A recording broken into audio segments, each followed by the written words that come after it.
ये विद्यार्थियों नमस्कार। हिंदी के ऑनलाइन शिक्षण व्यवस्था में आप सबका हार्दिक अभिनंदन, स्वागत। आइए प्रारंभ करते हैं आज का शिक्षण। हमारा प्रकरण चल रहा है संधियां। आप समझ चुके हैं संधि किसे कहते हैं। संधि शब्द का अर्थ होता है मेल। मेल किसका होता है? तो मेल होता है वर्णों का। वर्ण कितने होते हैं? हिंदी में वर्ण दो प्रकार के होते हैं, स्वर वर्ण और व्यंजन वर्ण। अर्थात हिंदी में संधियां दो ही प्रकार की होती है, स्वर संधि और व्यंजन संधि।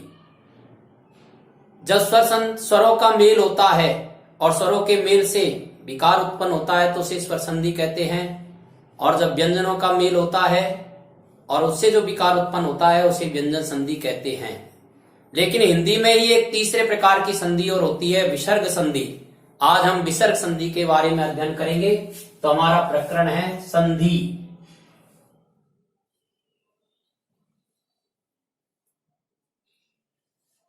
और संधि में भी हम संधि का जो तीसरा भेद है विसर्ग संधि का आज अध्ययन करेंगे।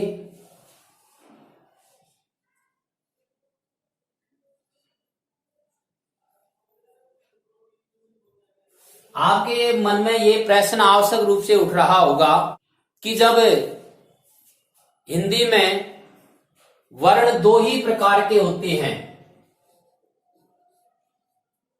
एक होता है स्वर वर्ण और एक होता है व्यंजन वर्ण, तो फिर तीसरे प्रकार की जो संधि है विसर्ग संधि,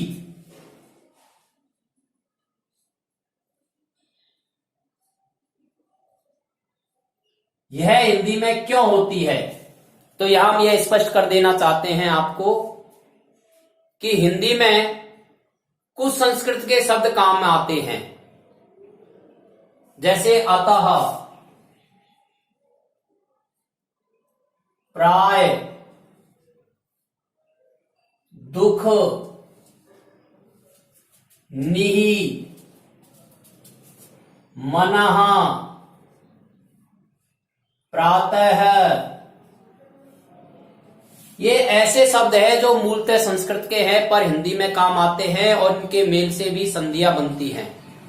अर्थात इन विसर्ग युक्त शब्दों के हिंदी में प्रयुक्त होने के कारण ही हिंदी में विसर्ग संधि को हम पढ़ते हैं। तो विसर्ग संधि किसे कहते हैं?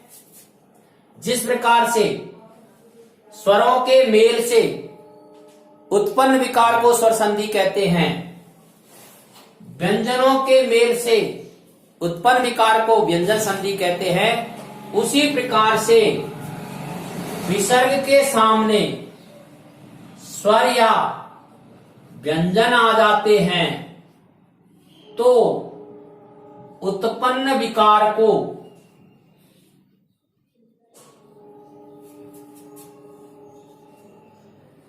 विसर्ग संधि कहते हैं।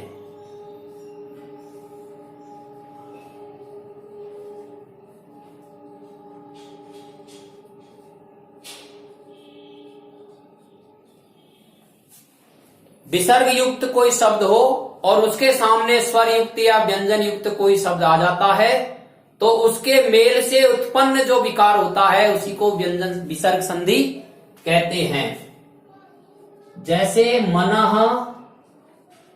प्लस कामना, पहला शब्द है मनः और मन शब्द में विसर्ग आ रहा है, और दूसरा शब्द है कामना जिसका पहला जो वर्ण है वह व्यंजन वर्ण है। विसर्ग के सामने व्यंजन वर्ण के आ जाने से विकार उत्पन्न होता है और शब्द बनता है मनोकामना। यहां जो विसर्ग के स्थान पर ओ हुआ है, ये जो ओ विकार उत्पन्न हुआ है इसी को हम विसर्ग संधि कहते हैं।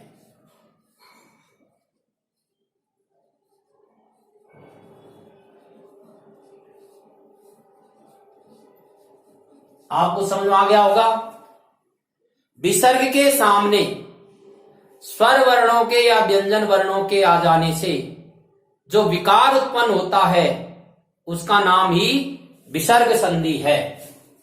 अब इस विसर्ग संधि को समझने के लिए विसर्ग की क्या क्या स्थितियां बनती है उसका हम इस विसर्ग संधि में अध्ययन करेंगे। पहला है विसर्ग को ओ हो जाता है, मन है प्लस कामना मनोकामना, अतः है प्लस गति अधोगति। दूसरी स्थिति क्या बनती है, विसर्ग का लोप हो जाता है, अतः है प्लस एव अतएव, विसर्ग का लोप हो गया। तीसरी स्थिति क्या बनती है, विसर्ग को स हो जाता है, नमः है प्लस कार नमस्कार हो गया विसर्ग को। चौथी स्थिति है विसर्ग को स हो जाता है, निहि प्लस काम निष्काम। पांचवी स्थिति है विसर्ग को र हो जाता है, निहि प्लस अक्षर निरक्षर। और छठी स्थिति है विसर्ग को ओ हो जाता है, अवग्रह चिन्ह हो जाता है, ओ के साथ में अवग्रह चिन्ह हो जाता है, यश है प्लस अभिलाषा यशोभिलाषा। अब ये स्थितियां क्यों बनती है इनका विस्तार से अध्ययन हम अगले वीडियो में करेंगे। समझने की दृष्टि से आप इसका स्क्रीनशॉट ले लीजिए और कम से कम 2 बार इस वीडियो को आप आवश्यक रूप से सुने। शिक्षण के अन्य वीडियो आपके पास आते रहे, इसके लिए आप सब्सक्राइब करें। एक बार पुनः समझ सकते हैं, संधि शब्द जो होता है उसका अर्थ मेल होता है। मेल वर्णों का होता है। वर्ण 2 प्रकार के होते हैं, स्वर वर्ण और व्यंजन वर्ण। हिंदी में 2 ही प्रकार की संधियां होनी चाहिए, लेकिन संस्कृत के कुछ शब्द जैसे अतः, प्राय, दुख, नी, मनः, प्रातः, ये ऐसे शब्द हैं जो संस्कृत के हैं और हिंदी में काम आते हैं। इन शब्दों के मेल से भी संधियां बनती हैं। उन संधियों को समझने की दृष्टि से ही हम हिंदी में भी विसर्ग संधि का अध्ययन करते हैं। ये विसर्ग संधि क्या होती है, जब स्वर विसर्ग के सामने स्वर या व्यंजन आ जाते हैं तो उत्पन्न विकार को ही हम विसर्ग संधि कहते हैं।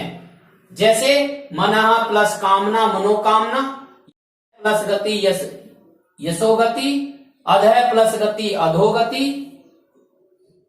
अब ये जो विसर्ग है इसकी अलग अलग स्थितियां बनती हैं और इन स्थितियों को समझने की दृष्टि से हमने 6 भागों में बांटा है। उसमें से पहली स्थिति है विसर्ग को ओ हो जाता है, दूसरी स्थिति है विसर्ग का लोप हो जाता है, तीसरी स्थिति है विसर्ग को स हो जाता है, चौथी स्थिति है विसर्ग को स हो जाता है और पांचवी स्थिति विसर्ग को र हो जाता है और छठी स्थिति है विसर्ग को ओ हो जाता है। अब ये क्यों होता है इसका विस्तार से अध्ययन हम अगले वीडियो में करेंगे। धन्यवाद।